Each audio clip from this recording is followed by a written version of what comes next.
let's take a look at what some Terminator machines were putting out at the Dyno. Members of the VW Car Club kicked off 2014 in style when more than 100 V-dubs of all shapes and sizes gathered at KAR Performance in Kempton Park to flex their muscles on the Dyno. I've got a 97 Marco Chico. It was a 1300. So the guy I bought it from obviously had changed the motor. I've basically put a gas flow head on, 57mm free-flow exhaust system, 222 Estes cams. Well, pretty much I brought in a VW Polo GTR, 09 model, 1800 turbo. Yeah, we've done quite a bit of mods on the car, some fine tuning with the Unitronic on the rollers. I also put in a stronger spring in the Ford 007 DV to bleed off less boost. When you've got such a big increase like I had, close on to like 20 horsepower, I definitely feel it on the road.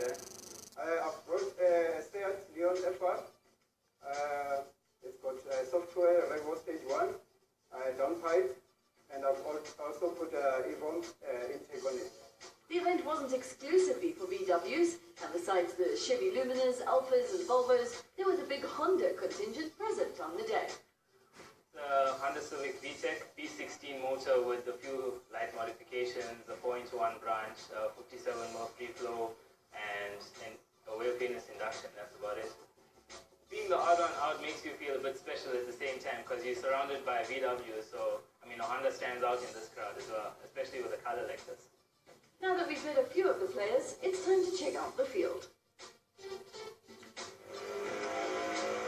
We have 2 dyno days every year. One day dyno like today, and then a night dyno that will carry on later in the evening and in a different venue. So what will happen in the morning, you'll come to the dyno day, get to our registration tent where the VW Club Com members will help you.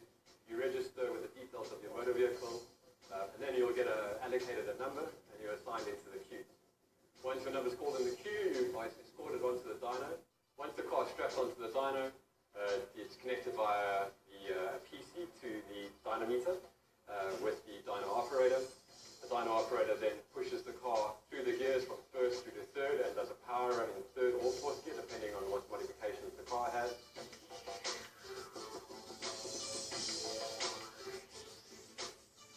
And that then outputs a power to the wheel in either horsepower or kilowatts and newton meters of torque to the actual wheels of the car.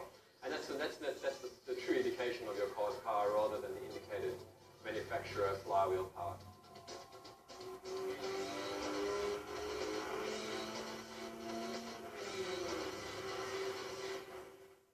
It made 102, but I was hoping for at least 108, so I'm pretty impressed, quite happy with it.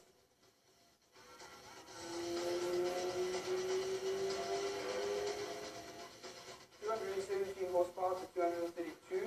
The torque was also up from 315 newtons to I think 336 roundabout.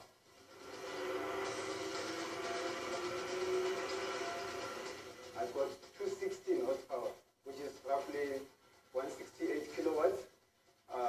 Yeah, so I'm happy.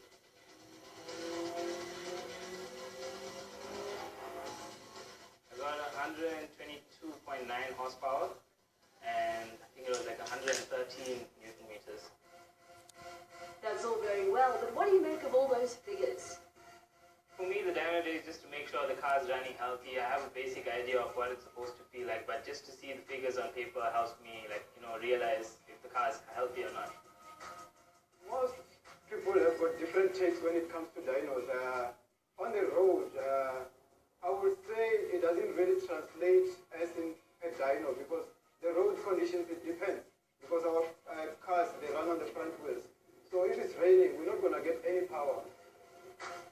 There's always going to be competition between the owners of the same type of motor, whether it's in an Audi or a Polo or whatever the case is, or Seat. So everybody obviously tries to improve all the time. The next thing on my list would be changing the management system.